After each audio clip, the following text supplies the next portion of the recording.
Very good morning to all. चलिए शुरू करते हैं आज की क्लास को एक मोटिवेशनल कोट के साथ। Time is a storm in which we are all lost. बिल्कुल सही कहा। जो टाइम होता है ना, एक ऐसे तूफान की तरह होता है जिसके सामने कोई नहीं रुका है।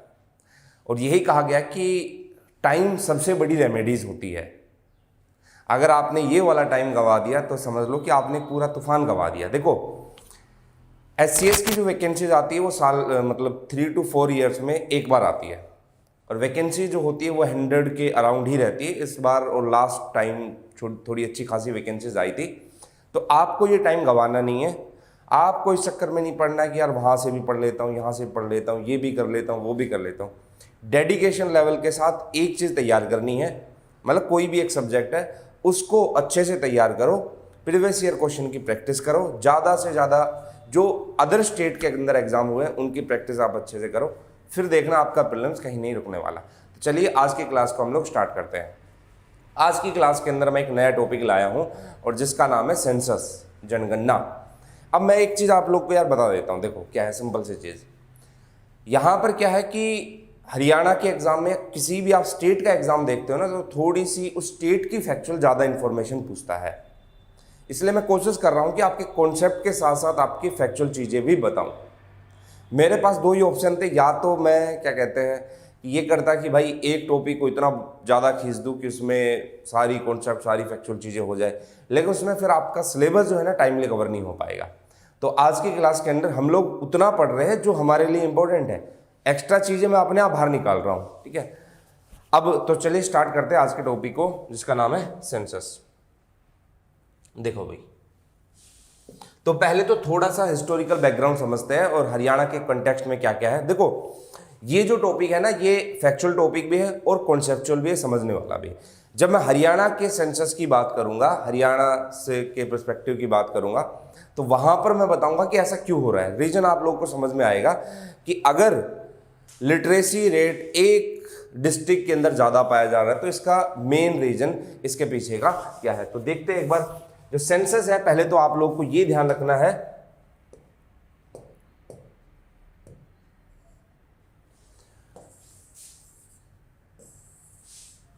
आपको पता है कि जो अपना 7th शेड्यूल है, जो 7वीं अनुसूची है, उसके अंदर यूनियन लिस्ट, स्टेट लिस्ट और कॉन्करेंट लिस्ट मैटर लिखे हुए हैं। तो यूनियन लिस्ट की जब आप 69th एंट्री देखते हो, उस 69th एंट्री के अंदर आपको कौन सा दिखाई देगा? सेंसस दिखाई देगा। तो एक चीज समझ में आई कि सेंसस करने या करवाने का काम किसका होता है? हमारी यूनियन गवर्नमेंट का होता है, केंद्र सरकार का होता है। ये जो पावर है वो यूनियन लिस्ट के अंदर 7th शेड्यूल के अंदर लिखी हुई है। तो सेंसस किसका पार्ट होगा? यूनियन का पार्ट होगा, यूनियन लिस्ट के अंदर आएगा। अब किस मिनिस्ट्री के अंदर आता है? ये आता मिनिस्ट्री ऑफ होम अफेयर। कई बार एग्जाम के अंदर प्रीलिम्स में ऐसे क्वेश्चन आ जाते हैं, 4 सब्जेक्ट लिख देगा और सामने उनकी मिनिस्ट्री लिख देगा। या तो कहेगा मैच करो, या फिर ये कहेगा कि कौन सा किस मंत्रालय के अंदर या सेंसस किस मिनिस्ट्री के अंदर आता है। इसे एक बार क्वेश्चन पूछा गया था कि अपना जो सिटीजनशिप है, नागरिकता है, वो किस मंत्रालय के अंदर आता है। हालांकि बेसिक क्वेश्चन था। अब ऐसे क्वेश्चन आप लोग को ध्यान रखने, मिनिस्ट्री ऑफ होम अफेयर। और उसके अंदर भी अगर आप लोग देखते हो तो office of registrar general and census commissioner, तो ये हो गया यूनियन लेवल पर। फिर इसी को स्टेट लेवल पर, फिर डिस्ट्रिक्ट लेवल पर, और फिर नीचे जो एम्प्लॉय होते हैं, कर्मचारी होते हैं, वो। तो ऑफिस ऑफ रजिस्ट्रार जनरल और जो सेंसस कमिश्नर है वो इसको कंडक्ट कराता है। दूसरा अगर हम लोग देखें तो देखो, सेंसस करना किस तरीके से होगा, उसकी पूरी पावर, पूरी अथॉरिटी, एक एक्ट बना हुआ है। कब का? सेंसस एक्ट 1948 का। हालांकि हमारे यहाँ तो सेंसस ब्रिटिश टाइम से ही हो रहा है, लेकिन जो 1947 के बाद जो सेंसस के थ्रू जो पावर्स आई है, जो सेंसस हो रहे हैं वो 1948 से सेंसस एक्ट से हो रहे हैं। आपको इस एक्ट को पढ़ने की जरूरत नहीं है, बस इतना ध्यान रख लो कि हाँ सेंसस एक्ट है। जैसे आज के टाइम पे मैं बात करूं, आज के टाइम पे जनरली ये होता है कि एम्प्लॉय जाते हैं, कर्मचारी जाते हैं, आपके घर का जो है डेटा कलेक्ट करते हैं, आपसे 4-5 सवाल पूछेंगे, और वो ये सारी की सारी पावर जो आई है वो किस एक्ट से आई है? सेंसस एक्ट 1948 से। अभी का क्या स्टेटस है? देखो, सेंसस जो है हर 10 ईयर में एक बार होता है। याद रखने का बड़ा आसान तरीका है, लास्ट में 1 लगा हो तो यार वो 10 ईयर में होगा। जैसे लास्ट 2011 के अंदर सेंसस हुआ और अभी कब उसकी रिपोर्ट आनी है 21 के अंदर, लेकिन आपको पता है कोविड के चलते उसको पोस्टपोन कर दिया गया है। अब वो कब आएगा 22 के अंदर, अगर सारी कंडीशन ठीक रही तो उस बेसिस पे। तो 22 के अंदर ये वाला जो सेंसस है, ये जो हमारी जनगणना है, इसको 22 के अंदर पोस्टपोन कर दिया गया है। थोड़ा सा ये और जानते हैं, एक बार देखते हैं। अब 2021 वाले को पोस्टपोन कर दिया कब 22 के अंदर। ये जो 22 वाला जो सेंसस होगा, मतलब अभी जो 21 वाला बोल रहे हैं, ये 2 फेजेस के अंदर होगा। Would be conducted in 2 rounds.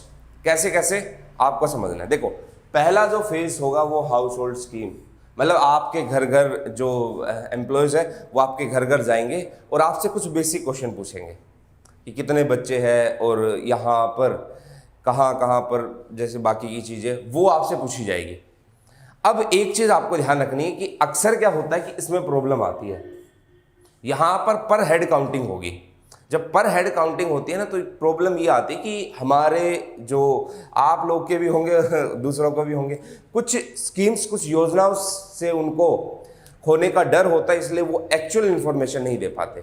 और सबसे बड़ी प्रॉब्लम यहीं पर आती है कि जब सेंसस कर्मचारी वहाँ पर जाते हैं तो वो सारी इन्फॉर्मेशन, फैक्चुअल जो इन्फॉर्मेशन है, एक्चुअल इन्फॉर्मेशन वो नहीं दे पाते, और जिसकी वजह से हमारे सेंसस के अंदर काफ़ी एरर आता है। ये एक बड़ी डिसएडवांटेज है, वो आगे हम लोग समझेंगे और क्या क्या डिसएडवांटेज हमारे सेंसस के अंदर है।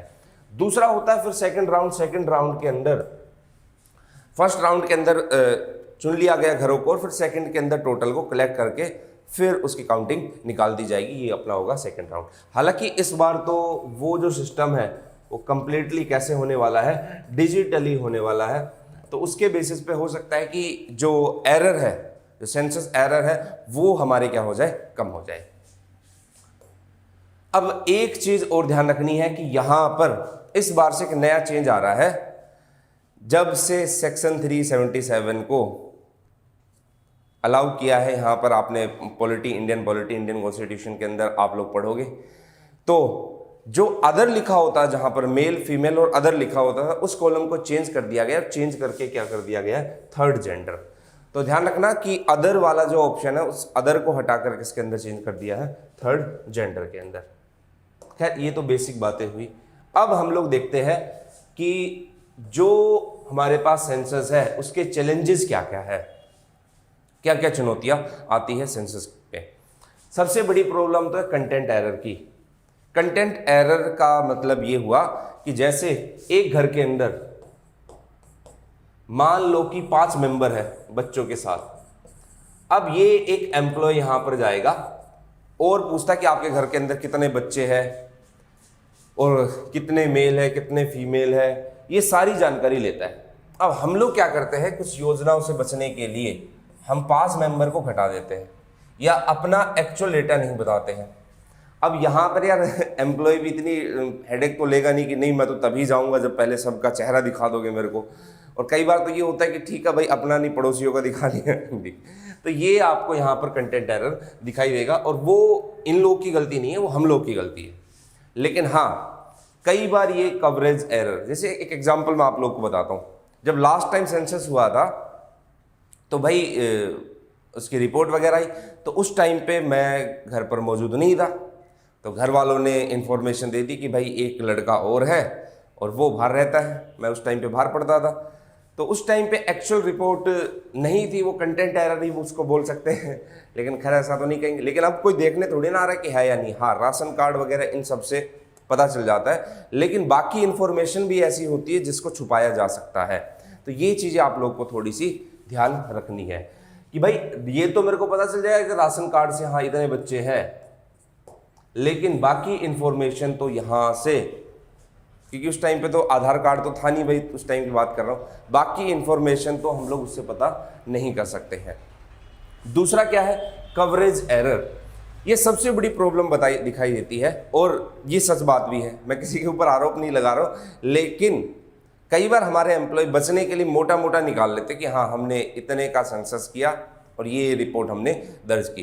तो प्रॉब्लम ये भी आती है कि पूरा कवरेज नहीं हो पाता।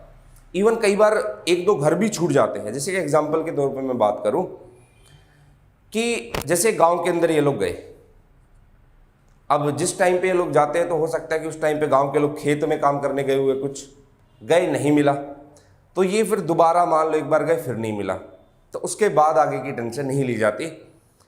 एक क्या होता है कि मान लो एक खेत में किसी ने घर बना रखा है, उसके बारे में जानकारी नहीं हुई, वो गांव का ही हिस्सा लेकिन वो दूर है, सरपंच से कांटेक्ट किया फिर भी नहीं हो पाया, तो ऐसी कंडीशन के अंदर कवरेज एरर जरूर दिखाई देता है। फिर अगला आप लोग देखो, सबसे ज़्यादा खर्चा होता है। जैसे एक एग्जांपल मैं बताऊं, I think around 8754 crore 23 lakh, ये अराउंड डेटा है कि जो रिपोर्ट निकाली थी, जो 2021 में सेंसस होना था, उस सेंसस के अंदर हम लोग 8754 करोड़ और 23 लाख रुपए इतने लगभग खर्च करेंगे। तो ये इतना बड़ा अमाउंट है कि इस अमाउंट को हम पता नहीं इससे कितनी योजनाएं चला सकते, खर्चा ज़्यादा है। हालांकि डिजिटली आने की वजह से इस एक्सपेंडिचर को काफ़ी मात्रा तक कम किया जा सकता है।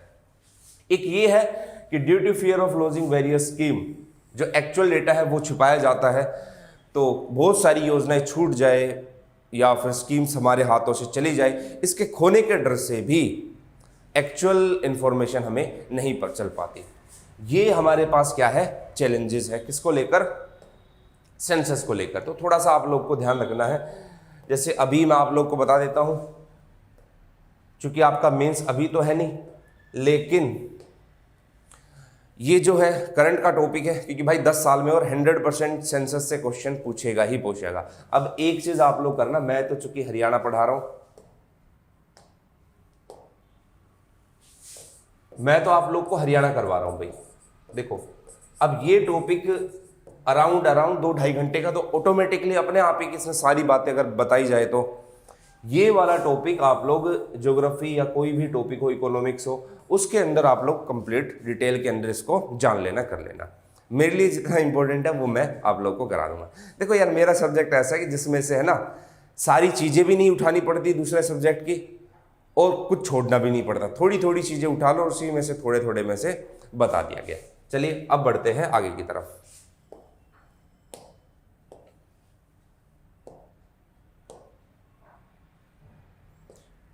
थोड़ा सा हम लोग हिस्ट्री के बारे में समझते हैं, सेंसस की जो हिस्ट्री है।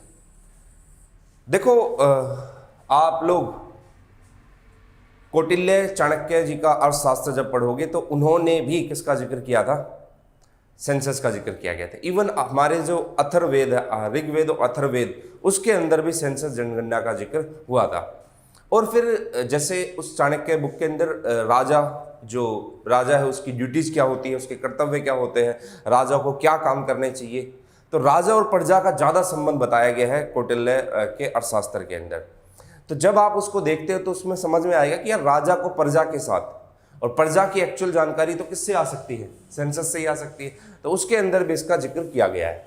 लेकिन 1872 के अंदर लॉर्ड मेयो, और इन्होंने कहाँ से सबक लिया, यूएस से, दूसरी जैसी कंट्री के अंदर पहले से सेंसस चलता आ रहा था। इन्होंने 1872 के अंदर लॉर्ड मेयो ने भारत के अंदर सेंसस को शुरू करवाया।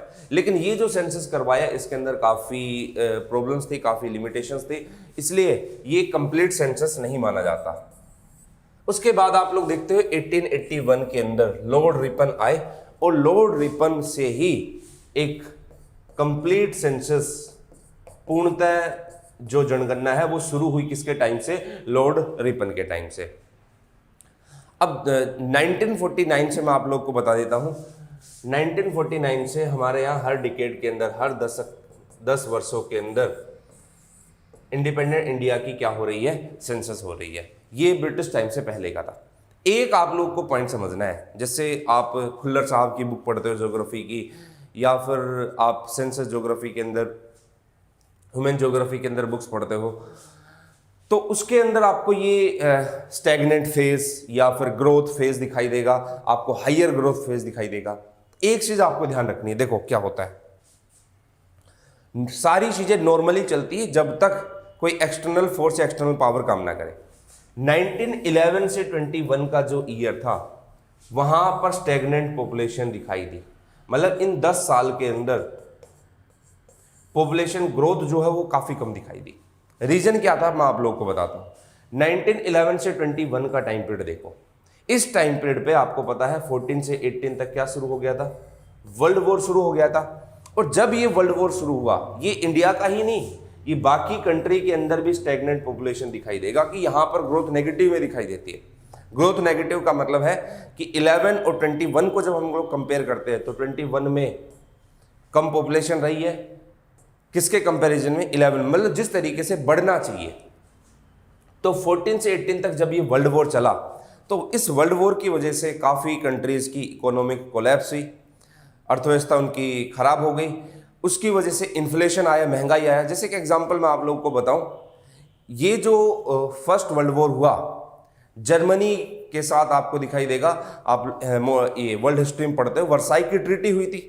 उस वर्साई की ट्रीटी के अंदर जर्मनी के सारे रिसोर्सेज छीन लिए गए, जर्मनी के अंदर के ऊपर वॉर कंपनसेशन उसको देना पड़ा, युद्ध हर जाना, और इतना बड़ा युद्ध हर जाना देना पड़ा कि एनसीईआरटी की बुक्स में बताया भी है कि एक पाव खरीदने के लिए एक पूरी बैलगाड़ी पैसों की भरकर ले जानी पड़ती थी।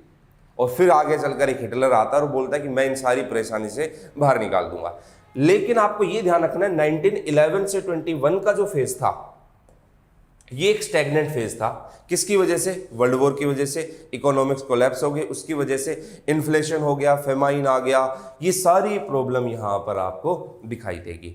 इसलिए इनकी वजह से बच्चे कम हुए या इनकी वजह से पॉपुलेशन क्या हुई, पॉपुलेशन ग्रोथ कम हो गई। ये अपना स्टैग्नेंट पॉपुलेशन। तो अब तक की हिस्ट्री के अंदर यही ईयर ऐसा दिखाई देगा। अब क्या है, अब आप देखो, आप 2001 से ही काउंट कर लो, अभी 21 चल रहा है, 2011 और फिर 2021। देखो जब से एलपीजी रिफॉर्म्स आया है 1991 से, तो उसको समझने में थोड़ा सा टाइम लगा। लिबरलाइजेशन, प्राइवेटाइजेशन, ग्लोबलाइजेशन की जब प्रोसेस आई तो उसको समझने में थोड़ा टाइम लगा। आज का टाइम पीरियड ऐसा है कि आज के टाइम पे पॉपुलेशन ग्रोथ तो होती है, पॉपुलेशन तो इंक्रीज होती है, लेकिन हम लोग फैमिली प्लानिंग करके भी चलते हैं। जैसे आप लोग 91 से 2001 तक देखोगे तो ठीक ठाक अमाउंट में पॉपुलेशन ग्रोथ होती रही है, लेकिन इसके बाद आप लोग देखोगे तो पॉपुलेशन ग्रोथ जो है कम होती आ रही है। कम होती का मतलब पॉपुलेशन तो बढ़ रही है लेकिन उसके बढ़ने का रेट जो है वो क्या हो रहा है, कम हो रहा है। इसको हम लोग इकोनॉमिक्स की लैंग्वेज में स्लो डाउन भी बोल देते हैं। जैसे बोलते हैं ना कि महंगाई तो बढ़ रही है लेकिन महंगाई बढ़ने का रेट कम हो रहा है, स्लो डाउन। तो सेम चीज यहां पर आपको दिखाई देगी। उसका सबसे बड़ा रीजन क्या है? उसका रीजन ये नहीं है कि हम लोग बता रहे कुछ चीजें कर रहे हैं, इसका सबसे बड़ा रीजन ये है कि आज का में एक तो लिटरेसी रेट बढ़ा हुआ है। जब लिटरेसी रेट बढ़ा हुआ है, साक्षरता दर बढ़ी हुई है, तो पढ़े लिखे लोग आ रहे हैं, तो वो एक तो कम बच्चे पैदा कर रहे हैं, सही बात है, फैमिली प्लानिंग करके चलते हैं।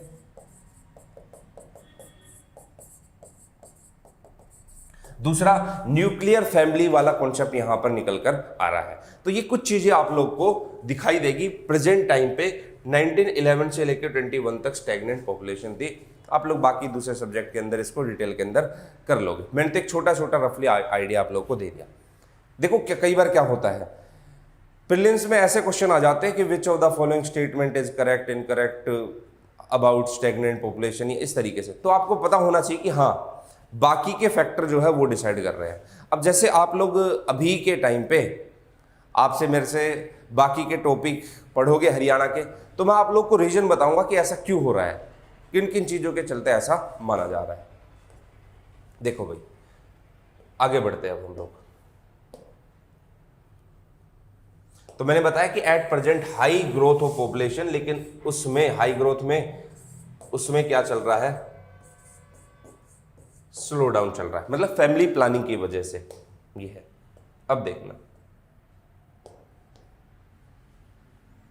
ये तो अब थोड़ा सा मैं आप लोग को बताता हूं कि सेंसस के क्या क्या फायदे हैं, सिग्निफिकेंस क्या है सेंसस की। अब सेंसस की अगर मैं बात करूं तो क्या क्या फायदे हैं सेंसस के, तो पहला तो ये बेनिफिट है, जैसे आप लोग डेलिमिशन के बारे में पढ़ते हो, परिसीमन के बारे में पढ़ते हो, तो वहाँ पर क्या होता है, वहाँ पर ये एरिया एक एमपी के अंदर आ रहा है और कितनी पॉपुलेशन आती है। तो डेलिमिशन करने के लिए, परिसीमन करने के लिए जरूरी है कि हम लोग सेंसस कराएं। पहला डेलिमिशन है। दूसरा, अगर आप लोग देखते हो तो जो हमारा फाइनेंस कमीशन होता है वो ग्रांट्स या फंड इशू करता है स्टेट को पॉपुलेशन के बेसिस पर, अदर रिसोर्सेज के बेसिस पर। ये जो फाइनेंस कमीशन के जो ग्रांट्स है, फंड है, इनके लिए भी क्या जरूरी है, पॉपुलेशन जरूरी है। तीसरा क्या है कि यूनियन गवर्नमेंट और स्टेट गवर्नमेंट जब कुछ स्कीम्स लेकर आती है, कुछ योजना लेकर आती है, तो अगर उसके पास एक्चुअल डेटा है तो उसको पता चल जाएगा स्कीम्स के अंदर कौन कौन सी स्कीम्स उसको क्या करनी है, इंप्लीमेंट करनी है। तो स्कीम्स को लेकर यहां पर बेनिफिट दिखाई देगा। फोर्थ आपको क्या दिखाई देगा कि अगर हमारे पास यहां पर सेंसस है तो पॉपुलेशन एक्सप्लोशन वाला जो कॉन्सेप्ट है उसको भी कहीं ना कहीं हम कुछ पॉलिसी के जरिए कम कर सकते हैं। तो और भी बहुत सारे बेनिफिट आप लोग को सेंसस के सिग्निफिकेंस इसकी दिखाई दे जाएगी। अब जैसे फॉर एग्जांपल मैं बात करूं, इसी सेंसस से हमें ये पता चल जाएगा मोटा मोटा अनुमान कि हमारे यहाँ पर पॉपुलेशन के कंपैरिजन में पॉपुलेशन पिछले 10 साल के अंदर कितनी इंक्रीज हुई है और उस पॉपुलेशन की वजह से उसमें कितने रीजन के लोग हैं। इंडिया तो आपको पता है एक सेकुलर कंट्री है, तो रिलीजियस पॉपुलेशन आपको हम लोग को पता चल जाएगी। इवन वर्किंग क्लास वाले कितने हैं ये पता चल जाएंगे। मनरेगा प्रोग्राम के अंदर जो स्कीम्स है उसके अंदर हमें पता चल जाएगा वर्किंग, नॉन वर्किंग कितने हैं, अनएम्प्लॉयमेंट कितनी है, पॉवर्टी कितनी है, सब किससे पता चलेगा, ये सब इसी सेंसस से पता चलेगा। हम लोगों ने मोटा मोटा बोल दिया कि भारत के अंदर इतनी पॉपुलेशन ग्रोथ हुई है, तो वो एक फैक्चुअल गलत है। लेकिन अगर हमें एग्जैक्ट पता चल जाए कि हाँ ये सेंसस है और ये चीज़ें हमारे सामने आ रही है, तो एक्चुअल हम लोग बता देंगे। और सबसे बड़ा तो फिर फाइनेंस कमीशन से, ये डेलिमिशन कमीशन, एमपी एमएलए, इनका डेलिमिशन, ये सब आप लोगों को चीज़ें यहाँ पर दिखाई देगी। चलिए, तो ये कुछ चीज़ें थी। अब हम लोग बात कर लेते हैं हरियाणा की पॉपुलेशन के बारे में, हरियाणा की फैक्चुअल इंफॉर्मेशन के बारे में। अब एक चीज़ मैं आप लोगों को गारंटी देता हूँ, क्वेश्चन बनेगा, बिल्कुल बनेगा और सीधा पूछेगा डायरेक्ट।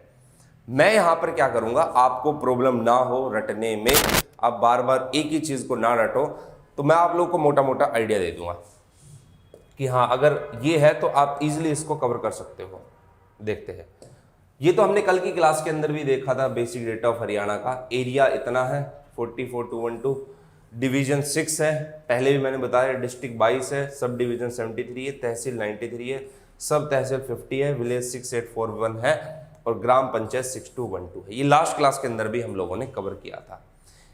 अब इन सब को देखते हुए अब आते हैं मेन इसके ऊपर। पहले तो मैं आप लोगों को बेसिक बताता हूं। देखो,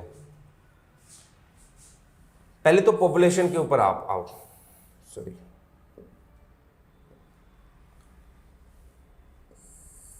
अगर आप लोग पॉपुलेशन देखते हो 2011 के सेंसस के अकॉर्डिंग, तो ये आपकी आती है 253,51462, ये अपनी पॉपुलेशन है।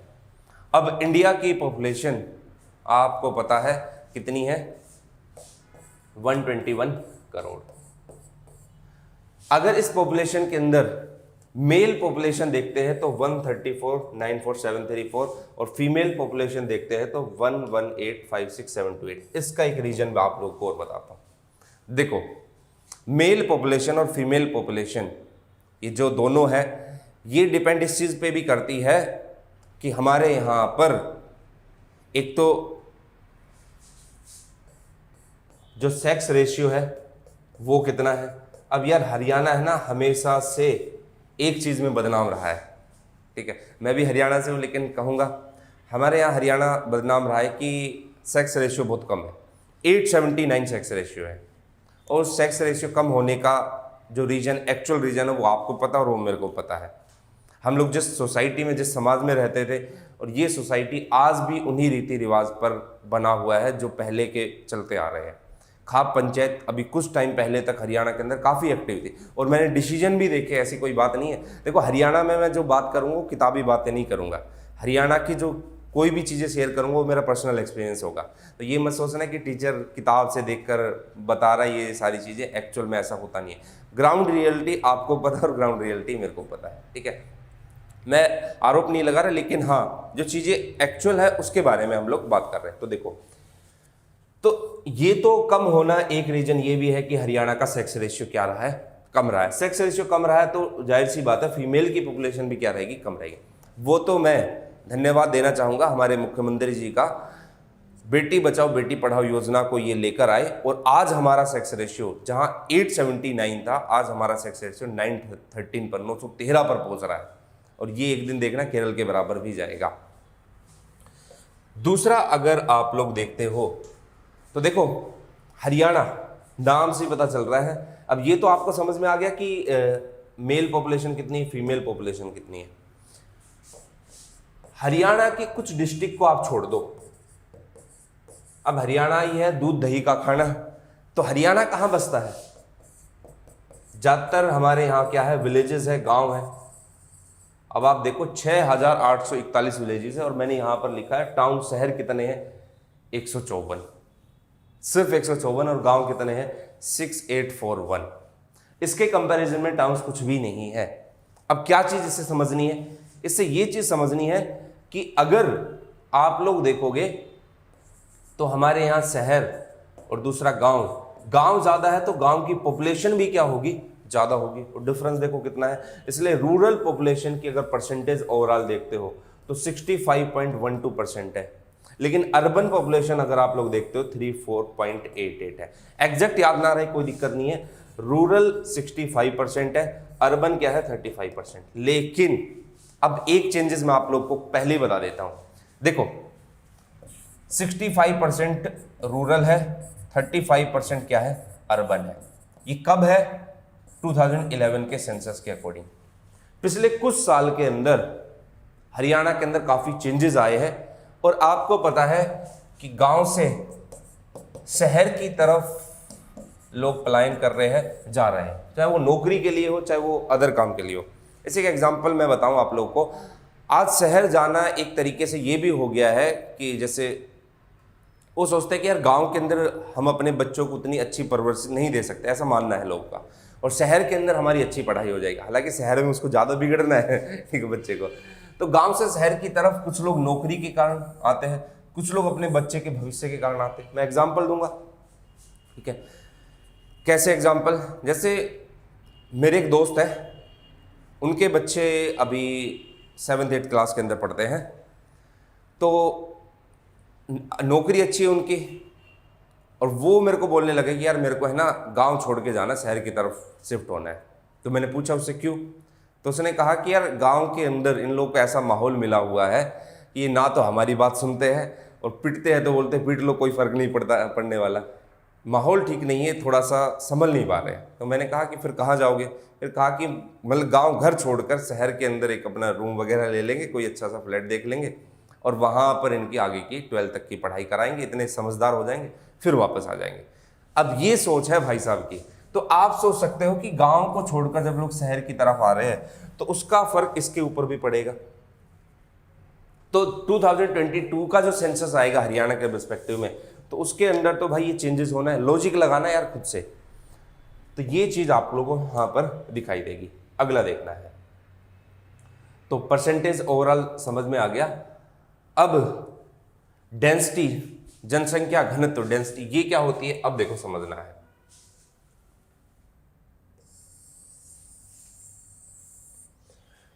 एक स्क्वायर किलोमीटर के अंदर कितने लोग रह रहे हैं, कितनी पॉपुलेशन रह रही है, उसको हम लोग क्या कहेंगे, डेंसिटी कहेंगे। लो भाई बना दी फिगर। इस एक स्क्वायर किलोमीटर के अंदर कितने लोग रह रहे हैं उसको हम लोग क्या कहेंगे, डेंसिटी कहेंगे। अब आप लोग को पता चलेगा सबसे ज्यादा और सबसे कम डेंसिटी। देखो जैसे इस क्लासरूम को मान लेते हैं, इस क्लासरूम का एरिया ले लिया कितना है और इसमें टोटल पॉपुलेशन देख ली, उसको डिवाइड कर दिया, हमें पता चल गया कि हाँ ये इस शहर की पॉपुलेशन डेंसिटी है, ये एक डिस्ट्रिक्ट की, ये इस स्टेट की पॉपुलेशन डेंसिटी है, जनसंख्या घनत्व है। अब देखो ये जो पॉपुलेशन डेंसिटी है ये आपको एक बेसिक सी टर्म में समझ में आ गया। लॉजिक क्या लगाना है अब आपको, देखो लॉजिक ये लगाना है। अब मेरे को एक चीज बताओ, इस जगह पर रहने वाले जो लोग, उसको हम लोग पॉपुलेशन डेंसिटी बोल रहे हैं। तो कुछ ऐसा हो जाए कि इस जगह के ऊपर ज्यादा से ज्यादा लोग इस तरफ खींचे चले आए, तो उसकी पॉपुलेशन डेंसिटी, आप मेरे को एक चीज बताना, इंक्रीज होगी डिक्रीज होगी? बढ़ जाएगी पॉपुलेशन डेंसिटी, जनसंख्या घनत्व तो बढ़ जाएगा। कैसे बढ़ेगा? अब मैं आपको एक एग्जांपल बताता हूं। पॉपुलेशन कहां पर ज्यादा खींची चली आएगी? जहां पर फैक्ट्री होगी, कंपनी होगी वहां पर, या जहां पर पहाड़ पर्वत होंगे ये सब, जहां पर कोई फैक्ट्री नहीं है वहां पर? तो कहोगे जाहिर सी बात है सर, उस एरिया में ज्यादा होंगे जहां पर फैक्ट्रीज है, जहां पर पहाड़ है, सॉरी कंपनी है, जहां पर एमएनसी कंपनीज काम कर रही है, जहां पर अच्छे इंस्टीट्यूट्स हैं, एजुकेशन जहां पर अच्छी है। और इन सब का सबसे अच्छा एग्जाम्पल या तो आपका फरीदाबाद हो सकता है या आपका गुरुग्राम हो सकता है।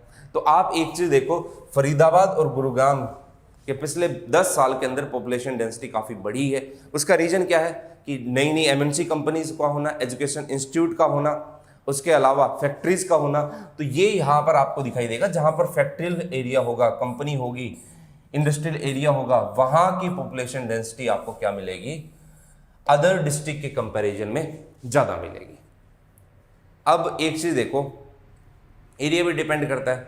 अब पॉपुलेशन डेंसिटी जैसे आप झज्जर की देखो, आप नुहू की देखो, झज्जर में तो फिर भी है लेकिन उसकी तो ओवरऑल कमी है। नुहू की देखो, पलवल की देखो, तो यहां पर पॉपुलेशन डेंसिटी अपने आप कम मिलेगी। अब एक चीज और देखो, या तो ये फैक्टर डिसाइड करता है, या पॉपुलेशन डेंसिटी, जैसे कोई टूरिस्ट प्लेस है, कोई पर्यटक स्थल है, माउंटेन रीजन है लेकिन टूरिस्ट प्लेस है, वही काफी, वहां पर रहने वाले लोग भी क्या होंगे? ज्यादा आएंगे, और वहां की पॉपुलेशन डेंसिटी भी क्या मिलेगी? ज्यादा मिलेगी। अब मैं सीधा सा आप लोग को बताऊं, फरीदाबाद हुआ, गुरुग्राम हुआ।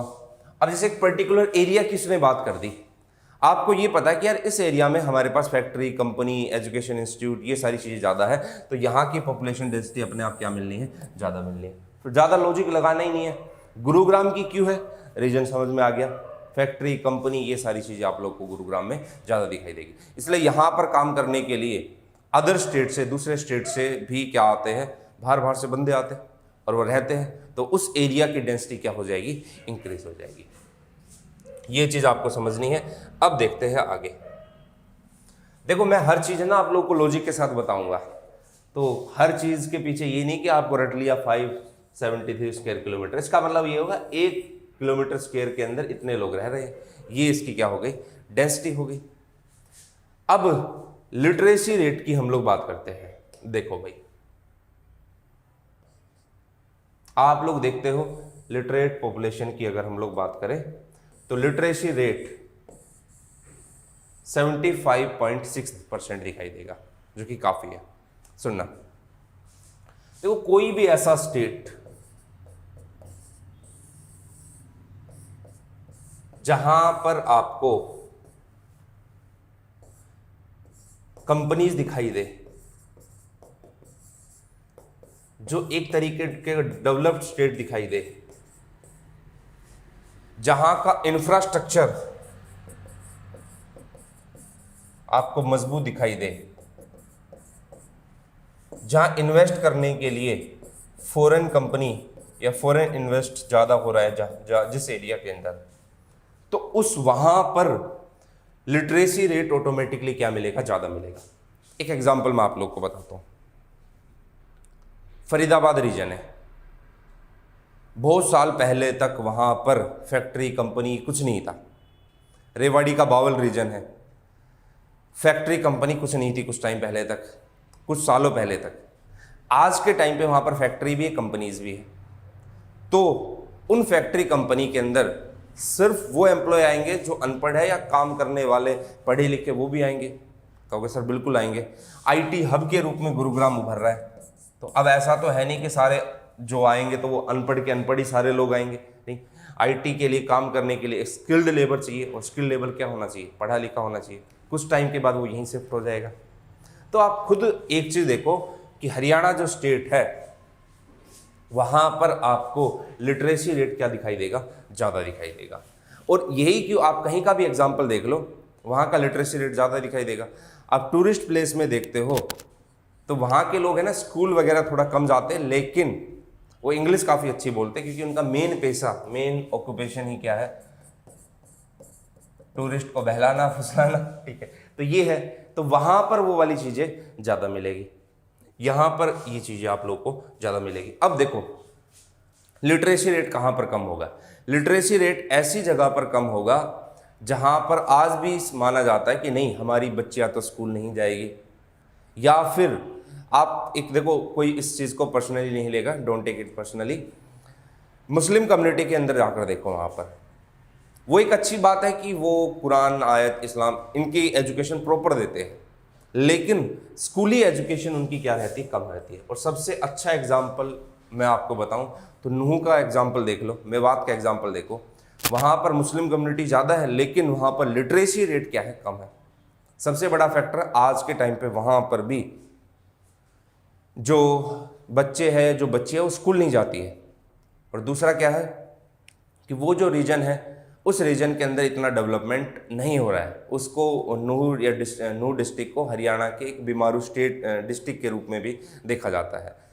तो ये चीज़ आप लोग को, इवन अब तक रेलवे लाइन भी नहीं आई है वहाँ तक, तो ये चीज़ें आप लोग को यहाँ पर दिखाई देगी। तो वहाँ पर क्या होगा, लिटरेसी रेट अपने आप कम होगा। अब सुनना, अब इसमें डिफरेंस क्यों आ रहा है, मेल लिटरेसी रेट कितना है 84.1% और फीमेल लिटरेसी रेट कितना है 65.9%। अब आप कहोगे सर इसमें इतना डिफरेंस हरियाणा में क्यों आ रहा है, देखो भाई सिंपल सी चीज आप लोग को बताऊं, हरियाणा यहां पर, हमारे यहां पर है ना, मेल डोमिनेटिंग सोसाइटी है आज भी। एक्चुअल बता रहा हूं मैं, कोई किताबी नॉलेज नहीं है, किताबी ज्ञान नहीं है ये कि आप सोचो कि खुल्लर की किताब से पढ़ के ये इन्फॉर्मेशन दे दी, नहीं, ये वही बंदा बता सकता है जिसने इस चीज़ को देखा हो। आज भी आप कई गाँव में जाते हो, मैं अपने आस पड़ोस में देखता हूँ, कई गाँव में जाते हो, वहाँ पर बच्चियों को प्राइमरी एजुकेशन तक पढ़ाया जाता है, लेकिन उससे आगे नहीं पढ़ाया जाता। आज भी 12th क्लास तक पढ़ाने के बाद, कई जगहों पर, आज भी बात कर रहा हूँ मैं, कई जगहों पर 12th क्लास में पढ़ाने के बाद या तो उसकी शादी करा देते, या फिर बोलते कि भाई घर पे काम करेगी या छोरी तो ये चीज़ें हमारे यहाँ पर दिखाई देगी। लेकिन अब ये जो लिटरेसी रेट है 2011 की बात करता है, अभी चल रहा है 21। इन 10 साल के अंदर काफ़ी परिवर्तन हुआ है। तो देखना जो नया डेटा आएगा उसके अंदर फीमेल लिटरेसी रेट बढ़ा हुआ होगा। मेल तो पढ़े लिखे हैं, फीमेल लिटरेसी रेट बढ़ा हुआ हो। कई बार कई स्टेट के ऐसे आंकड़े आते हैं कि उम्मीद रहती है कि मेल लिटरेसी रेट बढ़ेगा, लेकिन मेल कम हो जाता है, फीमेल बढ़ जाता है। तो ये चीज़ आपको यहाँ पर फीमेल लिटरेसी रेट में दिखाई देगी। किसके अंदर, हरियाणा के अंदर। देखो 84 है, यहाँ पर 65.9 है।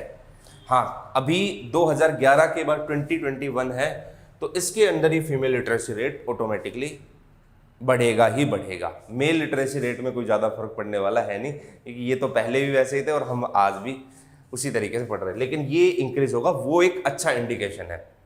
और इसका एक फ़र्क ये भी बता सकते हो कि हरियाणा गवर्नमेंट ने जो स्कीम चलाई है, बेटियों को आगे बढ़ाया है, मेन स्कीम की ब्रांड एम्बेसडर जो बनाया है, ब्रांड एम्बेसडर किसको बनाया है, फीमेल्स को बनाया है। उसके अलावा Beti Bachao Beti Padhao, selfie with daughter, ये सारी स्कीम जो चला रखी, तो जनता के बीच में एक जागरूकता आ रही है। वो सोच रहे कि यार हम जिस नज़रिए से समाज को, सोसाइटी को देखते थे वो एक गलत नज़रिया था, और आज लोग की सोच बदल रही है, तो एजुकेशन भी बढ़ रही है और सेक्स रेशियो भी कहीं ना कहीं इंक्रीज हो रहा है। अब यहाँ पर देखो, सुनना, ये तो जाहिर सी बात है कि एक सेकंड देखो, रूरल लिटरेसी रेट और अर्बन लिटरेसी रेट, फर्क तो होगा ही होगा। गांव में पढ़े लिखे लोग कम मिलेंगे, लेकिन शहर में ज़्यादा मिलेंगे। देखो अब आप लोग राजस्थान में जाओगे तो राजस्थान के अंदर ये डिफरेंस काफ़ी नज़र आ जाएगा आपको, लेकिन हरियाणा के अंदर रूरल लिटरेसी रेट 71.4 है, अर्बन लिटरेसी रेट कितना है 83.1 है। और ये भी अगर मैं बताऊँ ना, तो हरियाणा के जो सदन है, जैसे पलवल का कुछ रीजन हुआ, मेवात, नूह का कुछ रीजन हुआ, महेंद्रगढ़ का कुछ रीजन हुआ, रेवाड़ी का कुछ रीजन हुआ, और इवन अपने गुरुग्राम के भी कुछ एक मिल जाएंगे गांव, 2-4 गांव ऐसे मिल जाएंगे, वहां पर ये जो है उसके अंदर आप लोग को डिफरेंस नजर आएगा।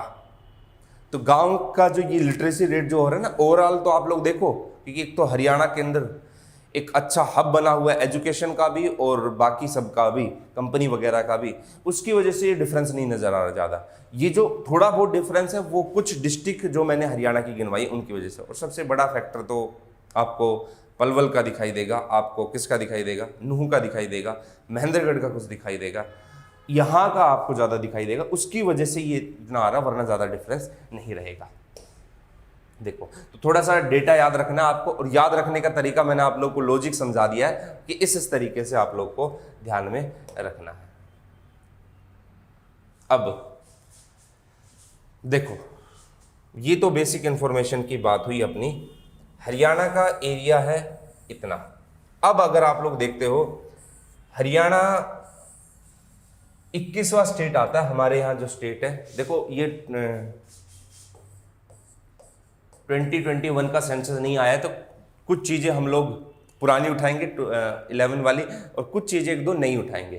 तो 21st पोजीशन के ऊपर लाई करता है क्या, हरियाणा 21वां बड़ा राज्य है, और ये 29 राज्य के बेसिस पर था। 29 में से हरियाणा किस राज्य में है, 21वें।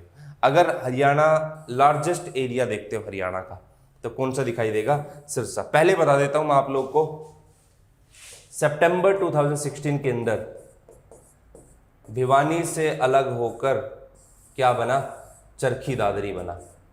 तो भिवानी और चरखी दादरी एक बड़ा रीजन हुआ करता था, तो इसका एरिया बड़ा होता था, लेकिन चरखी दादरी बनने के बाद कौन सा आ गया, सिरसा आ गया। ठीक है, तो अब जिसका सबसे कम एरिया है, एरिया वाइज जो सबसे कम है वो है क्या, फरीदाबाद। इसमें कोई लॉजिक नहीं है भाई, एरिया कम है तो इसमें मैं क्या लॉजिक दूँ। हाँ, लिटरेसी रेट को लेकर, डेंसिटी को लेकर लॉजिक लग जाएगा यहाँ पर। तो सबसे कम ऐसे भी याद रखना है, सबसे ज़्यादा और सबसे कम किस किस का। आगे मूव करते हैं।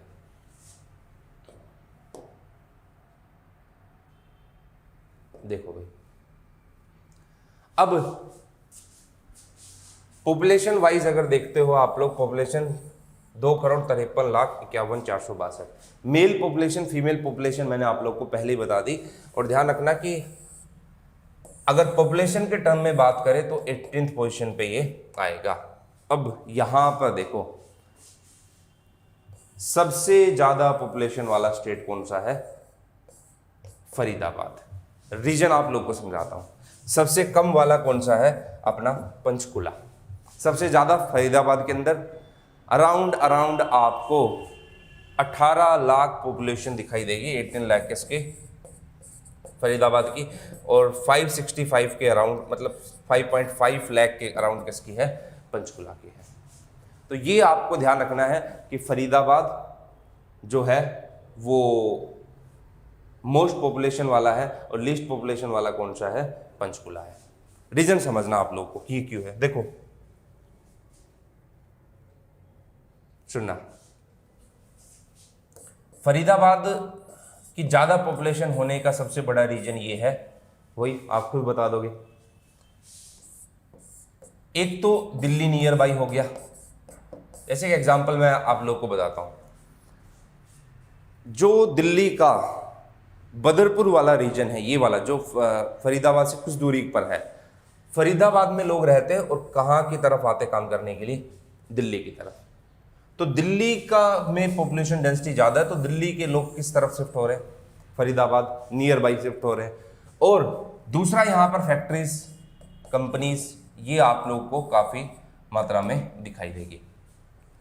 तो दिल्ली के नियर बाई होने के कारण फरीदाबाद के लोग, दिल्ली के लोग कहाँ की तरफ शिफ्ट हो रहे हैं, फरीदाबाद की तरफ। और वो एक्चुअल में तो काम कहाँ पर कर रहे हैं, इसलिए वर्किंग क्लास देखोगे ना आप और कंपेयर करोगे पॉपुलेशन को, तो वो आपको कम मिलेगा, क्योंकि वहाँ पर फरीदाबाद में रहने वाले लोग कहाँ काम करने के लिए आ रहे हैं, दिल्ली के अंदर काम करने वाले के लिए आ रहे हैं। ये नियर बाई पड़ता है। तो अराउंड 18 लाख इसकी पॉपुलेशन है। अब पंचकुला की कम क्यों है, देखो क्या रीजन निकल कर आता है। एक तो देखो पंचकुला क्या है, आपको पता है कि काफी डेवलप्ड है और टूरिस्ट भी काफ़ी यहाँ पर आते हैं, लेकिन टूरिस्ट जो होते हैं वो ये नहीं होते कि चलो यार हमें है ना पंचकुला जगह पसंद आ गई और यहीं पर एक शहर बसा लेते हैं, यहीं पर अपना एक घर बना लेते हैं, नहीं। तो टूरिस्ट ज़्यादा है यहाँ पर।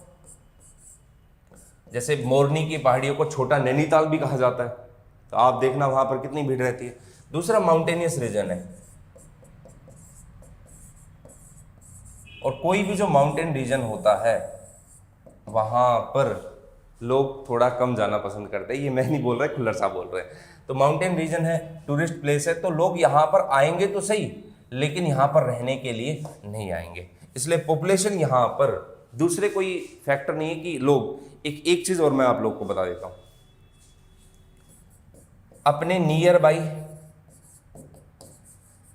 कैपिटल पड़ रहा है, राजधानी के नज़दीक पड़ रहा है, इसलिए ज़्यादा दबाव जो है ना वो आपको चंडीगढ़ पर दिखाई दे जाएगा। किस पर नहीं दिखाई देगा? पंचकुला के ऊपर नहीं दिखाई देगा।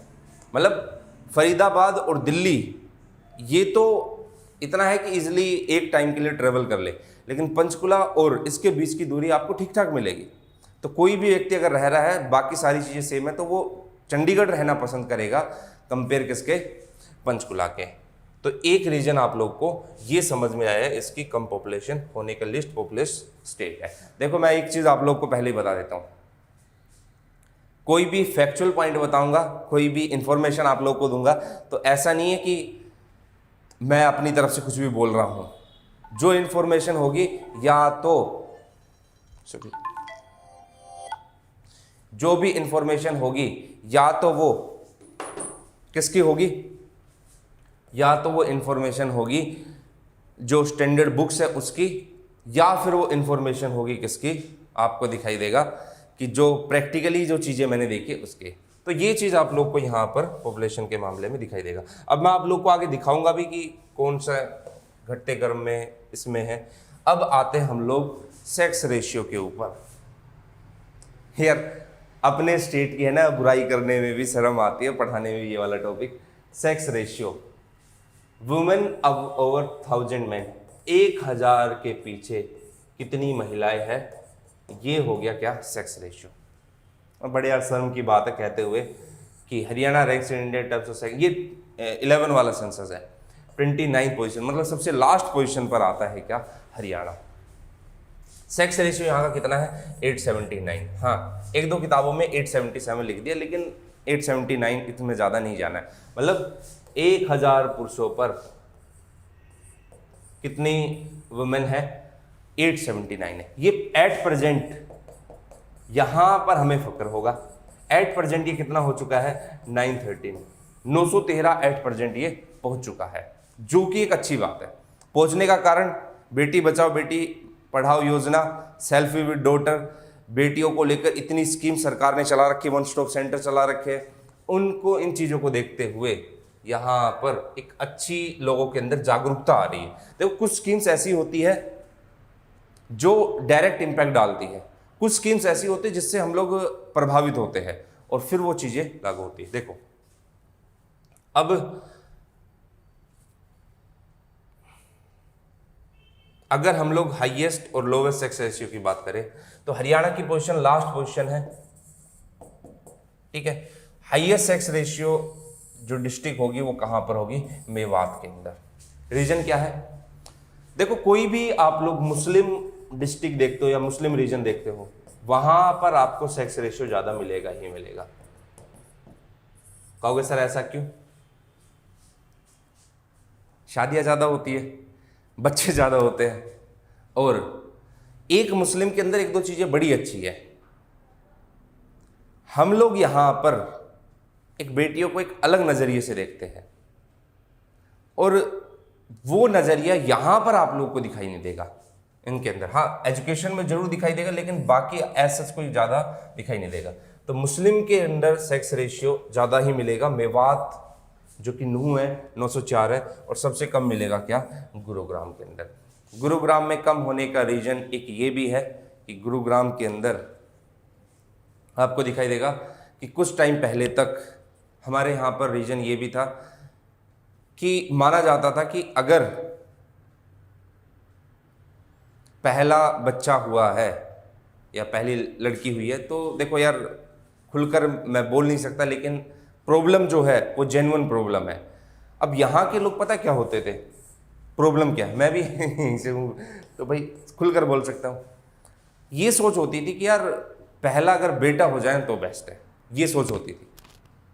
अगर वो नहीं हुआ तो पहली बेटी, दूसरी बेटी। मैंने एक दो एग्जाम्पल ऐसे देखे भी है जहाँ पर बच्चियों को करवा दिया गया है। तो ये प्रॉब्लम यहाँ पर आपको दिखाई देगी यार, जब तक आप अपनी सोच को नहीं बदलोगे ना, आप आगे नहीं बढ़ सकते। आपको दोनों को बराबर रखना होगा।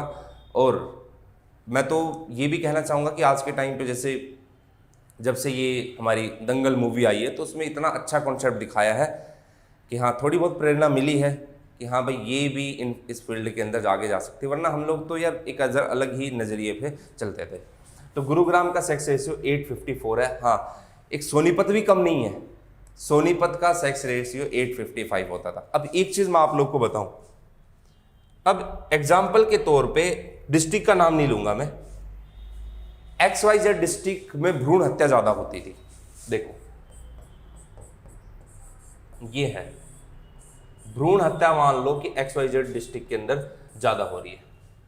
जब उस XYZ डिस्ट्रिक्ट के अंदर ज़्यादा ये चीज़ें हो रही है तो कहोगे सर उसका सेक्स रेशियो कम होना चाहिए, कम क्यों नहीं होता है? उसका रीज़न ये था कि यहाँ के लोग थोड़ा सा क्या है, रिपोर्ट सामने नहीं आ पाती थी जब ये चीज़ें होती है, यहाँ पर वो रिपोर्ट सामने आ जाती थी। ये फ़र्क आप लोग को नज़र आ जाएगा। तो जाहिर सी बात है कि बच्ची है वो एक्चुअल में दिखाई नहीं दे रही, यहाँ पर आपको दिखाई दे रही है। और फिर ये लोग थोड़े से, अगर दूसरे स्टेट के, दूसरे डिस्ट्रिक्ट के कंपैरिजन देखा जाए तो थोड़ा सा यहाँ पर पैसों का फैक्टर भी काम करता है। तो यहाँ पर रिपोर्ट दिखाई देती थी और वहाँ पर नहीं दिखाई देती थी। ये आपको चीज़ें नज़र आएगी। मैं ऑन कैमरा हूँ तो इसलिए कुछ चीज़ें बोलना चाह रहा हूँ लेकिन मैं बोल नहीं सकता, ठीक है। खैर ये चीज़ें देखो आगे, अगले टर्म पर चलते हैं, पॉपुलेशन ग्रोथ, जनसंख्या वृद्धि। देखो ये क्या होता है, पिछले 10 ईयर के अंदर, 10 साल के अंदर पॉपुलेशन के अंदर कितना ग्रोथ हुआ है उसको हम लोग पॉपुलेशन ग्रोथ, मतलब निकालने का आसान सा तरीका ये है कि लास्ट ईयर, प्रेजेंट ईयर और लास्ट ईयर, ये फॉर्मूला।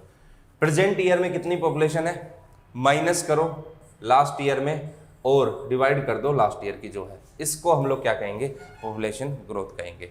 मतलब ए ईयर से बी ईयर तक कितनी पॉपुलेशन में ग्रोथ हुआ है उसको पॉपुलेशन ग्रोथ सिंपल लैंग्वेज में कहेंगे। अब इसको समझना है कि क्यों जरूरी है। देखो इंडिया की जो पॉपुलेशन ग्रोथ है वो 17.7 है, हरियाणा की जो पॉपुलेशन ग्रोथ है वो 19.9 है। कब से कब तक, 2001 से लेके 2011 तक। अब 19.9 है हरियाणा की, हरियाणा की पॉपुलेशन ग्रोथ, हरियाणा की पॉपुलेशन इंक्रीज हुई है कुछ पिछले कुछ टाइम पे, और ये एक अच्छा इंडिकेशन है। 1951 से 61 की अगर हम लोग बात करें तो यहाँ पर हाईएस्ट पॉपुलेशन ग्रोथ देखने को मिली थी। उसका एक बड़ा रीजन ये था कि फैमिली प्लानिंग नहीं होती थी, यहाँ पर जॉइंट फैमिली जैसा कॉन्सेप्ट था, तो इसलिए वहाँ पर पॉपुलेशन भी आपको क्या मिलेगी, ज़्यादा मिलेगी। आज के टाइम पे हम लोग सोचते हैं कि यार वैसे तो एक ही बच्चा रखें, 2 बच्चे मैक्सिमम है, 3 नहीं होते थे। अब हमारे एक पड़ोसी है, उनके 10-10 बच्चे हैं उस टाइम के, और वो उसी टाइम के हैं। तो अब आप एक चीज़ देख सकते हो कि ये जो है पॉपुलेशन ग्रोथ आपको ज़्यादा दिखाई देगी। जैसे फॉर एग्जांपल के तौर पे बात करूँ, मेरे जो दादा जी वगैरह थे वो 5 भाई हैं, लेकिन आज के टाइम पे आप लोग देखोगे तो आज के टाइम पे 2 ही ज़्यादा दिखाई देंगे। हम लोग जो है 2 भाई हैं। तो ये जो पॉपुलेशन ग्रोथ है यहाँ पर 51 से 61, कोई प्लानिंग नहीं होती थी, इसलिए पॉपुलेशन ग्रोथ इस 10 साल के अंदर ज़्यादा दिखाई दी। फिर दूसरा क्या है कि इस टाइम तक थोड़ा बहुत ब्रिटेन की मार से नहीं झेल रहे थे, आज़ादी मिली थी, संविधान नया नया आया था, तो चल रही है चीज़ें। देखो अगला क्या है, हरियाणा की अगर आप लोग पोजीशन देखते हो तो हरियाणा की पोजीशन 11th पोजीशन रही है। अब एक चीज और फैक्टर मैं आप लोग को बताता हूं, पॉपुलेशन ग्रोथ कहां पर ज्यादा कहां पर कम। देखो ये एक एरिया है, यहां की पॉपुलेशन डेंसिटी ज्यादा है, यहां से लोग इस एरिया की तरफ आ रहे हैं, इस एरिया की तरफ आ रहे हैं। इसका मतलब ये हुआ कि मान लो कि गुरुग्राम जगह है, यहां से लोग खींचे चले आ रहे हैं काम करने के लिए। जब ये यहां पर आएंगे तो 5-6 साल हो गए, अब ये जो व्यक्ति है इसका मन हुआ कि यार गुरुग्राम मेरे को पसंद आ गया और मैं काम भी कर रहा हूं, अच्छी कंपनी में काम कर रहा हूं, अब मैं यहीं पर बस जाता हूं। इसके जो बच्चे होंगे वो भी कहां पर होंगे, यहां पर होंगे। तो ऐसी जगह जहां पर पॉपुलेशन डेंसिटी ज्यादा है, लोग एक जगह की तरफ अट्रैक्ट हो रहे हैं, वहां पर पिछले 10 साल के कंपैरिजन पॉपुलेशन ग्रोथ मिलेगी ही मिलेगी ज्यादा। एक एग्जांपल मैं देता हूं, 2001 से लेकर 2011 तक इन 10 साल के अंदर गुरुग्राम, फरीदाबाद, इन रीजन के अंदर इतनी फैक्ट्रियां लगाई गई है, इतने प्रोजेक्ट लगाए गए हैं कि लोग अपने आप इसकी तरफ अट्रैक्ट हुए। जब अपने आप अट्रैक्ट हुए तो जाहिर सी बात है कि वहां पर रहने के लिए अकेले तो आएंगे नहीं, कुछ लोग अकेले भी आएंगे, फैमिली को भी लेके आएंगे और फैमिली प्लानिंग भी करेंगे और बच्चे भी होंगे।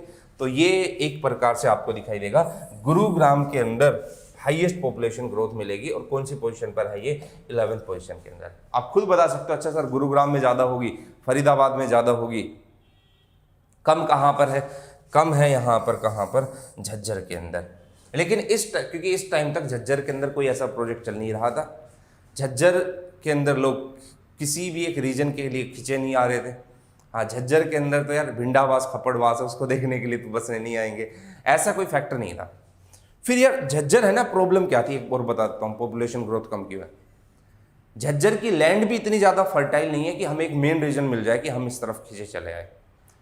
कुरुक्षेत्र हमें समझ में आता है कि लोग क्यों खींचे चले आ रहे हैं, झज्जर का ऐसा कोई रीजन नहीं है। रोहतक भी समझ में आता है कि क्यों खींचे चले आ रहे हैं, लेकिन झज्जर ऐसा कुछ नहीं। सोनीपत में फूड मार्केट बना रहे तो उस वजह से इस टाइम तक झज्जर कोई ऐसा रीजन नहीं था। हो सकता है इस बार ये डेटा कुछ चेंज हो जाए, कुछ और दिखाई दे जाए आपको।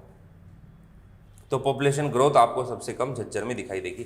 क्यों दिखाई देगी वो भी आप लोग को रीजन मैंने आप लोग को बता दिया। चलिए अब देखते हैं कुछ एक और इन्फॉर्मेशन। हर चीज़ का लॉजिक बता रहा हूँ भाई आपको ये मत बोलना कि सर ने सिर्फ फैक्चुअल बताया और काम चल गया। मोस्ट पॉपुलेशन जो डिसेंडिंग ऑर्डर में है, फरीदाबाद, फिर हिसार, फिर भिवानी, फिर अपना गुरुग्राम। अब आप एक चीज़ देखो, ये सारे के सारे रीजन देखो, सारे वही रीजन है जिसका बैकग्राउंड मैंने आप लोग को अभी तैयार करवाया। फरीदाबाद में बहुत ढेरों फैक्ट्रियाँ, एग्रीकल्चर इक्विपमेंट बनते हैं। हिसार के अंदर steel, Jindal pipe factory, Bhiwani के अंदर आपको टेक्सटाइल मिल्स दिखाई देगी, गुरुग्राम के अंदर आईटी हब है पूरा। तो ये वो रीजन है जहाँ की पॉपुलेशन आपको ज़्यादा दिखाई देगी।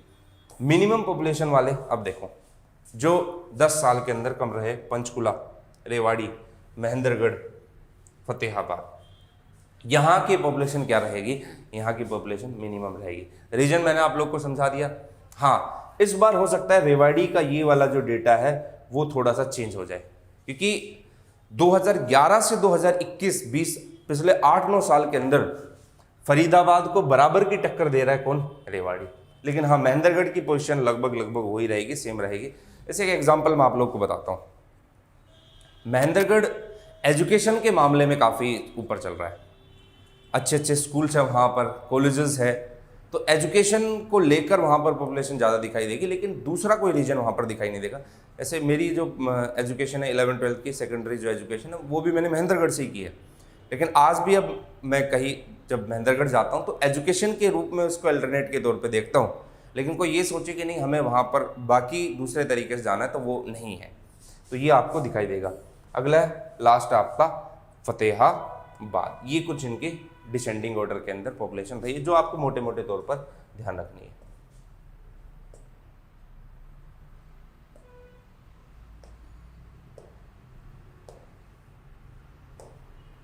देखो, district with highest mail population, जहां पर मेल पॉपुलेशन ज़्यादा होगी वो कौन कौन सी डिस्ट्रिक्ट है, वही आपको दिखाई देगा। फरीदाबाद है, हिसार है, भिवानी है, गुड़गांव है, वही है। ये असेंडिंग ऑर्डर में है, पंचकुला, रेवाड़ी, महेंद्रगढ़, फतेहाबाद। मेल पॉपुलेशन और असेंडिंग ऑर्डर डिसेंडिंग ऑर्डर, ये भी ध्यान रखना। अब देखो, अगर आपने पॉपुलेशन ध्यान रख लिया तो मेल पॉपुलेशन भी कहीं ना कहीं आपको क्या नजर आएगा, सेम नजर आएगा। लेकिन हाँ, ये थोड़ा सा आइडिया आप लोग रखना पहले वाले डिस्ट्रिक्ट का। देखो, आपको सारी इंफॉर्मेशन रटने की जरूरत नहीं है, मोटा मोटा आइडिया रख लो कि फरीदाबाद 18 लाख है, मेल पॉपुलेशन इतनी मिलेगी आपको, पंचकुला की आपको लगभग इतनी मिलेगी, ठीक है। हाईएस्ट फीमेल डिसेंडिंग ऑर्डर की अगर हम लोग बात करें तो वही आपका फरीदाबाद आएगा, फिर आपका हिसार, फिर भिवानी, और फिर कौन सा आएगा, करनाल आ जाएगा। यहाँ पर थोड़ा सा आपको चेंजेस दिखाई देंगे। ये तो मैंने आप लोग को लिख दिया है आप लोग के लिए, ताकि आपको कुछ चीज़ें कुछ बातें ध्यान रहे। लेकिन हाँ, ये जो शुरुआत का जो फैक्चुअल डेटा है ना, वो थोड़ा सा आप लोग ध्यान में रखना। चलिए अब मूव करते हैं आगे की तरफ। अब वो डिस्ट्रिक्ट जो हाईएस्ट डेंसिटी है लोगों की, और वो डिस्ट्रिक्ट जो सबसे कम डेंसिटी पर आपको दिखाई देगी, जनसंख्या घनत्व। सुनना, अब रीजन देखते हैं एक बार। सबसे पहले तो आप लोग को फरीदाबाद दिखाई देगा 2442 डेंसिटी, पॉपुलेशन डेंसिटी की बात हो रही है यहाँ पर। सबसे ज़्यादा आपको किसका दिखाई देगा, फरीदाबाद। कहोगे सर रीजन समझ में आ गया हमें कि फरीदाबाद क्यों है। उसके बाद देखो गुड़गांव, उसके बाद देखो पानीपत, फिर तो आपका फिर पलवल रीजन नज़र आ जाएगा। पलवल पिछले कुछ टाइम से काफ़ी डेवलप्ड हुआ है, तो इसलिए यहाँ पर ज़्यादा है। फरीदाबाद और गुड़गांव देखो आप, ये दो जगह देखो आप लोग। हो सकता है इस बार पलवल की पोजीशन पीछे रेवाड़ी की आगे आ जाए। फरीदाबाद और गुड़गांव देखो, दोनों के दोनों इंडस्ट्रियल हब है, इसलिए यहाँ पर पॉपुलेशन डेंसिटी आपको क्या दिखाई देगी, ज़्यादा दिखाई देगी। मिनिमम पॉपुलेशन डेंसिटी वाला कौन सा है, सिरसा। पॉपुलेशन डेंसिटी सिरसा की क्या है, कम है। थोड़ी बहुत जो थी वो आपको पता है किसकी वजह से पॉपुलेशन डेंसिटी सिरसा के अंदर थी। बहुत सारे लोग ऐसे थे जो इतने ज़्यादा एक से प्रभावित थे कि वो वहीं पर जाकर बस गए थे। लेकिन हाँ, ओवरऑल सिरसा के एरिया बड़ा है। देखो एरिया बड़ा है, एज सच कोई ज़्यादा इंडस्ट्री है नहीं, लेकिन हाँ एग्रीकल्चर अच्छी होती है, लेकिन वो वहाँ के लोग ही करते हैं। ऐसा तो है नहीं कोई बाहर से आकर ज़मीन खरीदेगा और सिरसा के अंदर करने आएगा। वो कहेगा यार इससे अच्छा तो मैं यूपी चला जाऊँगा, इससे अच्छा तो मैं जो है पंजाब चला जाऊँगा। लेकिन हरियाणा के अंदर उतना भी नहीं है कि लोग यहाँ पर ज़मीन खरीदने के लिए खींचे चले आए दूसरे शहर से, नहीं। सिरसा 303, फिर भिवानी, फिर फतेहाबाद, और फिर कौन सा मिलेगा, ही मिलेगा। देखो ये सभी के सभी वो डिस्ट्रिक्ट है जिनका एरिया क्या है, एरिया काफ़ी बड़ा है। एरिया वाइज ये लार्जेस्ट डिस्ट्रिक्ट है, और एरिया वाइज लार्जेस्ट होने के कारण पॉपुलेशन डेंसिटी यहाँ पर क्या है, कम है। भाई एरिया बड़ा है, आप खुद लॉजिक लगाओ, एरिया बड़ा है लेकिन वहाँ पर कोई इंडस्ट्री नहीं है, एग्रीकल्चर ही मेन ऑक्यूपेशन है उनका, तो लोग बहुत कम किसी चले आएंगे, ठीक है। पॉपुलेशन डेंसिटी ऑटोमेटिकली वहाँ पर क्या होने वाली है, कम रहने वाली है। अब अगला देखो, अब ऐसे क्वेश्चन भी एग्जाम के अंदर अक्सर पूछे जाते हैं, रिलीजन के बेस पर, धर्म के बेसिस पर कौन कौन सी कितनी है अपने हरियाणा के अंदर। देखते हैं, हिंदू जो है वो 87.46 है, मुस्लिम 7.03, Sikh 4.91, Christian 0.20, Jain 0.2, Buddhist 0.03, unknown 0.17। आपको मोटे मोटे ये आइडिया याद रखना है कि देखो अगर आप लोग देखते हो तो अपना कुरुक्षेत्र, पंचकुला का थोड़ा सा रीजन छोड़ दो, पंचकुला, अंबाला, यमुनानगर, हरियाणा जाना जाता है अपने कल्चर के लिए। हरियाणा जाना जाता है कि हमारे जो मंदिर वगैरह थे, जो महाभारत है, एपिक वगैरह, उनके लिए जाना जाता है। तो जाहिर सी बात है जब हिंदुओं का एक मेन जगह यहाँ पर आपको हो गई तो ये आपको समझ में आएगा कि हाँ यार ये मेन जगह हिंदुओं की है, तो यहाँ पर हिंदू पॉपुलेशन क्या मिलनी है, ज़्यादा मिलनी है। ये जो मुस्लिम 7.03% है, ये भी मैं आप लोग को बता दूं कि मेवात, नूह, पलवल, गुरुग्राम, यहाँ पर आपको ज़्यादा दिखाई देगी। ओवरऑल तो आप लोग देखोगे तो हिंदू ही है, क्योंकि बाकी डिस्ट्रिक्ट में आप जाओ, हाँ कुछ पानीपत में भी है, बाकी डिस्ट्रिक्ट में आप जाओ तो वहाँ पर तो आपको हिंदू मेजोरिटी ही दिखाई देगी। थोड़ा सा मैं आप लोग को ये बता देता हूँ, मुस्लिम जो 7.3% है वो एक तो मेवात की वजह से, नूह की वजह से, दूसरा आपका गुरुग्राम, यहाँ पर भी अच्छी खासी मात्रा में, तीसरा आपको दिखाई देगा कौन सा? पानीपत का रीजन, एक आपका पलवल का रीजन कुछ मात्रा तक। ये जो है इनकी वजह से मुस्लिम ज़्यादा है, बाकी डिस्ट्रिक्ट के अंदर तो मुस्लिम ना के बराबर आपको मिलेंगे। सिख वाला जो एरिया है वो आपको सिरसा, फतेहाबाद, ये वाला रीजन मिलेगा, वहाँ की वजह से ज़्यादा है। क्रिश्चियन कहाँ पर है? क्रिश्चियन नियर बाई दिल्ली के एरिया के अंदर आपको ज़्यादा मिलेगा। गुरुग्राम के अंदर भी अच्छे खासे क्रिश्चियन हैं और फरीदाबाद में भी आप लोगों को अच्छे खासे दिखाई देंगे। जैन और बुद्धिस्ट, जैन तो यार कुछ कुछ फैले हुए, तो ऐसा हम लोग काउंट नहीं कर सकते, तो ये आपको यहाँ पर दिखाई देंगे। अब अगला देखना है, वो तो हम लोगों ने बात की सिंपल बेसिक अपनी उनकी। बर्थ डेथ स्टैटिक्स देख लेते हैं कि बर्थ और डेथ का क्या है। देखो एक मैं आप लोग को बताता हूं,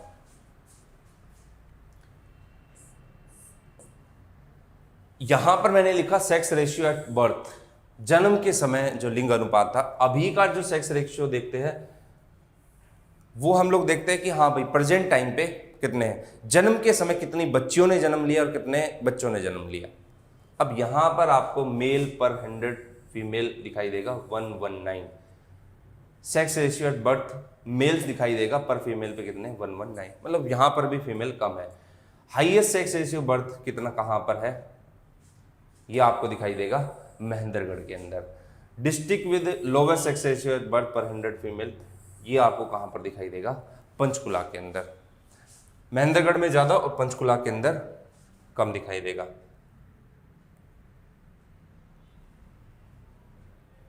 अब देखो अगला, हरियाणा का डेथ रेट पर 1000 ये आपको 6.3 दिखाई देगा, रूरल डेथ रेट 6.7 दिखाई देगा, urban death rate 5.3, child death rate 41 और child rural death rate 44। Factual information आराम से पीडीएफ मिल जाएगी, समझ लेना, पढ़ लेना। कुछ वैसे बेसिक इंफॉर्मेशन मैं आप लोग को बता देता हूं। देखो प्रॉब्लम क्या है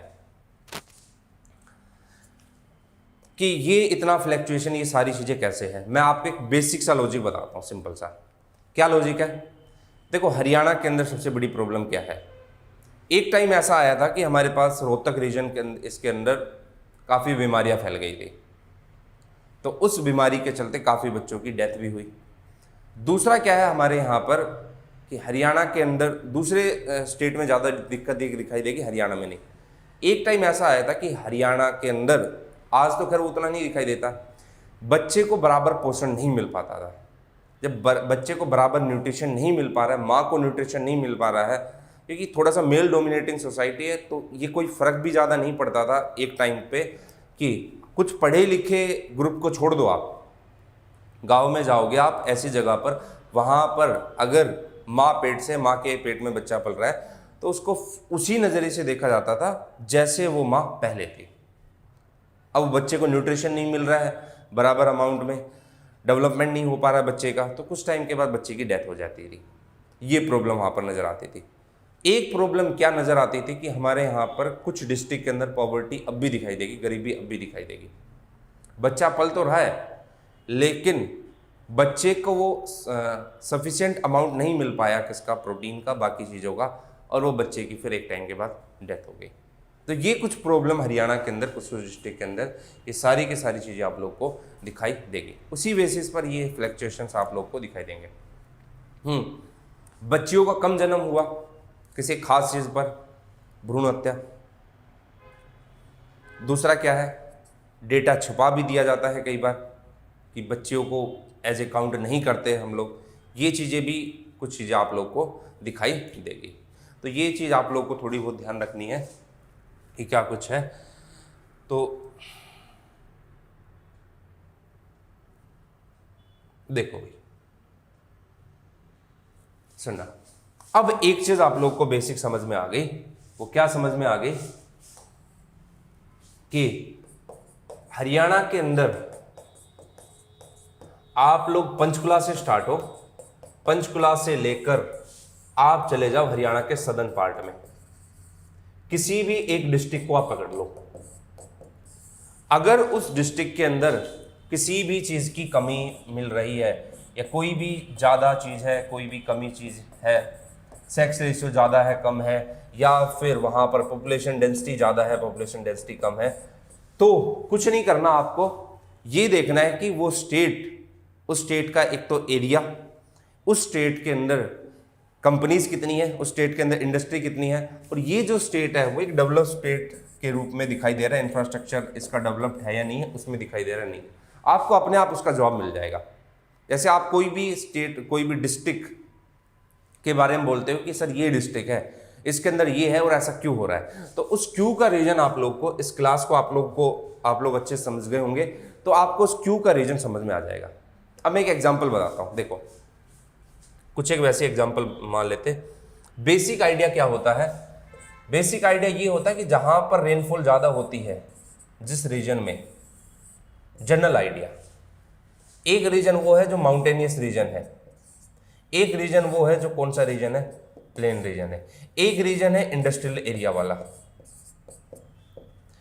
एक रीजन वो है जो एक तरीके से मान लो कि जहां पर हमारे मोन्यूमेंट्स है या जहां पर हमारे टेम्पल्स है, ये वाले।